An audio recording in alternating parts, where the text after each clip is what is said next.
des guérisons, des miracles et des prodiges par le nom de ton saint serviteur Jésus. Alléluia. En lingala, ça dira, sembola loboko, poete esalama ba miracle, bikamwa, na kombo ya mosali na yo mosanto, Yesu. Pourquoi? D'abord, c'est quoi ces paroles? Ces paroles, c'est la prière. Et c'est qui font ces prières? C'est les disciples. Les disciples rassemblaient, ils font cette prière à Dieu. Et pourquoi ils font la prière à Dieu? Parce qu'ils étaient menacés. Alléluia. La Bible déclare que les disciples étaient devenus menacés. Hérode s'est levé. On était en train de tuer les chrétiens. On était en train de menacer l'église primitive. Ils ont pris Pierre, Jean, ils l'ont mis en prison. Mais la Bible dit, lorsqu'ils les ont mis en prison, l'église ne cessait de prier pour eux. Alléluia. J'aimerais nous assurer que notre prière est efficace. Alléluia. Ta prière est efficace. Ta prière est très importante. Ce que tu es en train de faire ici, c'est en train de bouger le ciel. Alléluia. Lorsque tu es en train de prier, tu es en train d'attirer la faveur surnaturelle de Dieu. Alléluia. Nous faisons bouger le ciel, bouger l'invisible. La Bible dit quand l'église est en train de prier, Dieu va envoyer son ange. Et l'ange de l'Éternel va aller en prison là où il y avait Pierre et Jean. Regardez cette communion. L'église prie, l'église appelle, le ciel écoute. Et le ciel fait dépêcher l'ange sur la terre des hommes. Ainsi tu prieras pour les malades seront guéris.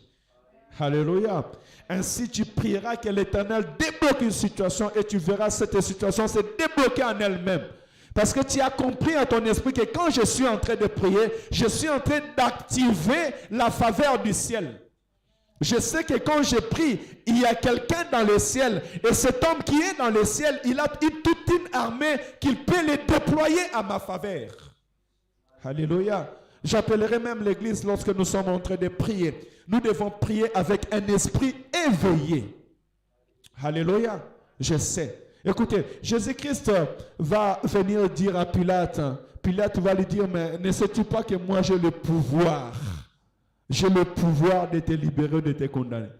Jésus va lui dire, tu n'as aucun pouvoir sur moi. Si mon Père dans le ciel ne t'avait pas donné ce pouvoir. Alléluia. Et quand Pierre va prendre l'épée pour chercher à couper l'oreille de ces soldats qui voulaient toucher Jésus, ou de cet homme, Jésus va dire, range ton épée. Ne penses-tu pas que je peux demander à mon Père de me faire descendre une légion des anges pour venir me défendre? Alléluia. Plus loin encore, il va dire à Philippe quand il dit, tu dis que tu es le roi des Juifs. Il va dire, mon royaume n'est pas de cette terre. Parce que si mon royaume était de cette terre, mes anges, mon armée allait venir pour me défendre. Alléluia. Nous avons une armée puissante dans le ciel. Alléluia. L'église tient une armée puissante dans le ciel. L'église tient une autorité dans le ciel. Alléluia. J'aimerais nous rassurer et nous réveiller encore en disant que nous avons une armée céleste. Nous avons une identité céleste. Nous avons une autorité céleste qui est pour nous. Alléluia. C'est maintenant à nous de l'activer tout simplement. Tu dois être capable d'activer ton ciel. Capable d'activer l'œuvre de l'Éternel dans ta vie. Ainsi, nous devons nous communier avec le Saint-Esprit. Tu dois être capable de te communier avec le Saint-Esprit. Ainsi, je dirais, frères et sœurs dans le Seigneur, ne jouez pas avec la prière. Alléluia. Ne jouons pas avec la prière. Non, ne jouez pas avec la prière. S'il y a quelque chose que tu dois faire avec sérieux, c'est ta vie chrétienne. Alléluia. S'il y a des choses que tu dois te donner à 100%, c'est ta vie chrétienne. Parce qu'à travers la prière, tu peux faire ce que les hommes ne peuvent pas faire. Écoutez, on va lire cette histoire. Vous allez voir ce qui va se passer. On est à Actes chapitre 4. Actes chapitre 4, verset 30. Mais j'aimerais que nous puissions éclairer nos esprits pour que nous comprenions l'atmosphère qui va se passer. Actes chapitre 4. Je lis le verset 30. Je vais monter un peu et descendre. Écoutez.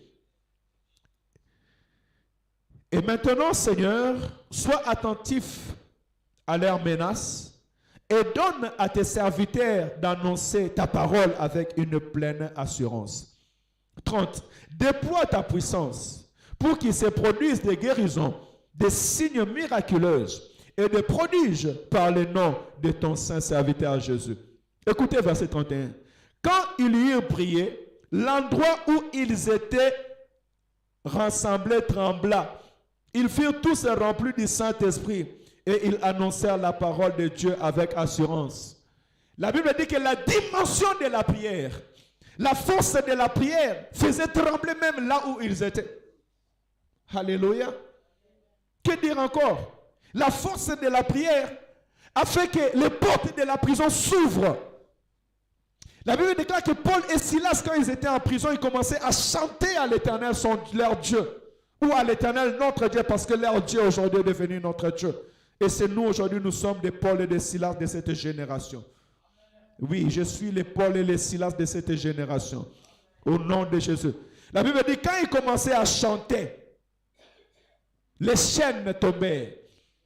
Alléluia. Les fondements de la prison tombèrent. Et il fit sortir. De la gloire en Zambé qui est au nom de Jésus. Je disais, quand tu vas commencer à prier, laisse que la gloire de l'Éternel descende. Que tu sois chez toi à la maison. Que tu sois dans un coin, tu es en train de prier. Que la gloire de l'Éternel descende. Et je te dirais, n'arrête pas à prier si tu ne vois pas la gloire de Dieu. Alléluia. C'est dans cette dimension que nous allons aller toucher Jésus. C'est dans cette dimension que nous allons voir la gloire de l'Éternel, ton Dieu. N'abandonne pas la prière si l'Éternel n'a pas exaucé à tes prières. Ne te lasse pas de prier. Parce que la prière en elle-même est un combat terrible. La Bible dit, Daniel, au lieu de faire un jour, au lieu de faire 1 heure, au lieu de faire 5 minutes, il a fait 21 jours. Mais il était dans la présence de Dieu jusqu'à ce que l'ange est venu à lui. Mais quand l'ange va venir, il va lui faire découvrir ce qu'il ne voyait pas. Il a dit, pendant que toi tu étais en train de prier, avant même que tu commences à prier, la Bible dit, lorsque tu as pensé seulement que maintenant moi je vais prier pour mon peuple, maintenant moi je vais prier pour ma famille, maintenant moi je vais prier pour l'église, maintenant moi je vais prier pour mes démarches administratives, maintenant moi je vais prier pour mes soucis. La Bible dit que une voix s'est fait entendre dans le ciel. Dieu connaît nos pensées avant même que nous ouvrons nos bouches. Alléluia. Dieu connaît ta vie. Ainsi, Jésus-Christ va dire, ne multipliez même pas beaucoup de paroles quand vous priez. Ne faites pas comme des publicains en pensant qu'à force de beaucoup parler, qu'ils auront la réponse. Votre Père qui est dans les cieux, il connaît déjà vos besoins et vos soucis. Alléluia. L'Éternel, il connaît nos besoins et il connaît nos soucis. Il veut tout simplement voir l'état de notre cœur. Combien nous nous abandonnons en lui. Combien nous les cherchons. Alléluia. Combien tu cherches l'Éternel, ton Dieu. Pour finir, Daniel va continuer à prier. Mais quand il va commencer à prier, l'ange va recevoir la parole. Dieu va dire à l'ange, va répondre à Daniel. Va ouvrir les yeux de Daniel. Va lui expliquer les choses qui vont arriver. Mais l'ange, quand il va quitter dans la présence de Dieu, descendant sur la terre, il sera arrêté dans le ciel. Bien-aimé, la Bible dit, les combats que nous avons à combattre, ce n'est ni contre la chair ni le sang. C'est-à-dire, ce n'est ni contre ton frère ni ta sœur, ce n'est ni contre tes prochains. Mais c'est contre les principautés. C'est comme les autorités. C'est comme des esprits méchants dans les lieux célestes. Alléluia. Toi, tu marches sur la terre des hommes, tu es en train de prier. Mais dans les ciels, au-dessus de la ville de Saint-Étienne, il y a des esprits méchants. Et ces esprits méchants, la Bible nous dit qu'ils peuvent être là combattre contre ta réponse. Voilà pourquoi ta prière doit être efficace. Ça fait 2 semaines, je dis à l'Éternel, je prie à l'église de prier, de jeûner, parce que la prière pour nous est une arme. Mais dans le lieu élevé, il y a aussi des esprits méchants qui cherchent à s'opposer à notre bénédiction. Il y a des réclamations. D'autres, il y a des liens familiales. Alléluia. D'autres, il y a des malédictions. D'autres, il y a des limites familiales, des limites de la vie que tu es prié de ne pas dépasser. Ainsi, ta vie chrétienne, tu dois les prendre au sérieux. Alléluia. Oui, tu ne peux pas baisser. Le problème que j'ai remarqué en Europe est qu'en Europe, notre vie de prière baisse. Notre vie de prière diminue. Notre consécration à l'Éternel diminue. Mais laisse que l'Éternel puisse venir renouveler tes forces au nom de Jésus-Christ. Alléluia. Ne t'arrête pas de prier jusqu'à ce que tu verras la main de l'Éternel.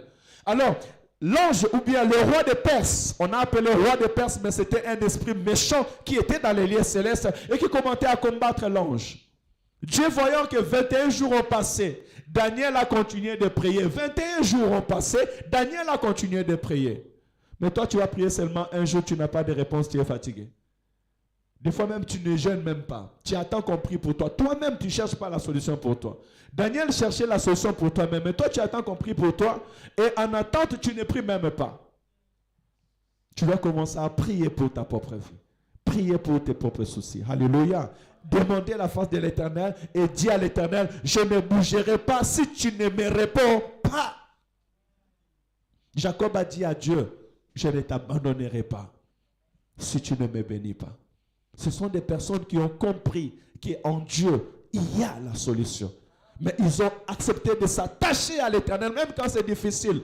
La Bible dit que lorsque Jacob était en train de combattre avec l'ange, l'ange de l'Éternel le frappa sur les côtes. Mais il a dit, malgré que j'ai mal, malgré que je suis frappé sur les côtes, je ne te laisserai point si tu ne me bénis pas. Attache-toi à l'Éternel, ton Dieu. Attache-toi à la prière. Cherche encore la face de l'Éternel, ton Dieu. N'abandonne pas la vie de prière, mais au contraire, que ta vie de prière devienne puissante. Alléluia. Je veux que quand tu es en train de prier, tu es en train de communier avec Dieu. Quand tu es en train de prier, la Bible dit ici au verset 31 que le lieu où ils étaient tremblés. Ça veut dire que la présence de Dieu était oui et amen. Quand tu es en train de prier, est-ce qu'il y a la présence de Dieu?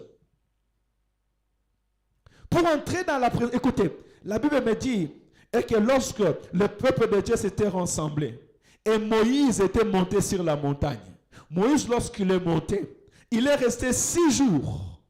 Et c'est le 7e jour que Dieu est descendu. Alléluia. Tu peux commencer à prier maintenant. À 20h, l'Éternel vient te visiter. Mais toi, tu avais arrêté la prière à 18h. Tu as commencé à 18h, juste à 18h20, tu as arrêté. Il faut entrer dans la présence de Dieu. Alléluia. Quand nous prions, entre dans la présence de Dieu. Dis, Éternel, je veux palper ta gloire. Je veux palper. Je sais que ce que je suis en train de dire, les enfants de Dieu les sachent. L'église de Dieu, lorsque nous nous réunissons, même dans nos réunions, lorsque nous nous réunissons, nous devons aller toucher la présence de Dieu. Regardez, nous sommes là. Où sont les serviteurs? Où sont les serviteurs? Où sont les modérateurs? Donc aujourd'hui, si je ne venais pas aujourd'hui, pas des modérateurs, pas des prédicateurs. Et on veut servir Dieu, on veut rester dans la présence de Dieu. Que le Seigneur nous aide. Que le Seigneur nous aide et que le Seigneur ait pitié de nous. Que le Seigneur ait pitié de nous.